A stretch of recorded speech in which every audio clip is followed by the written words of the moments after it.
So we want to sketch a graph of the function f of x equals sine of 4x. So I know what a sine x graph looks like. How is this changed? Well, because of this out in front of the x that we call omega, the period is going to change. The period is going to be 2 pi divided by that number in front, the omega. And that will reduce down to pi over 2. So my period's going to be pi over 2. So when I go to draw this graph, I'm going to do 1, 2, 3. The fourth one is going to be pi over 2, which is one complete period. So half of that is pi over 4, and half of that is pi over 8. And I'm going to do 2 periods. So I'm going to do 4 more tick marks, and that one would be at pi. I could also graph it back this direction.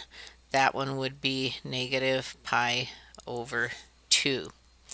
Now the amplitude, there's nothing written, so we know it's a 1. So I'm just going to mark up here 1 and down here -1. All right, now I'm ready to graph this.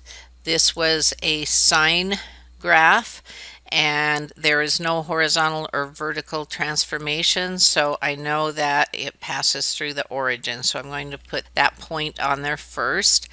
And I know that it is going to do one complete cycle by the time I get over here to pi over 2. So in each fourth of the graph, it's either at an intercept, a max, or a min. So I'm going to the maximum, back to an intercept, down to the minimum, back to an intercept, maximum, cross, minimum, cross.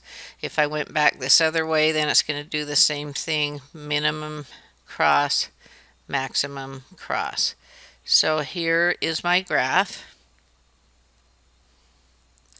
Now I will have that for reference when I go to graph this in the computer, which is what I'm going to do next. So I'm going to note a couple of things. I'm going to note this point right here, the intercept point at the origin, and then the maximum is at pi eighths, and it's a maximum of 1.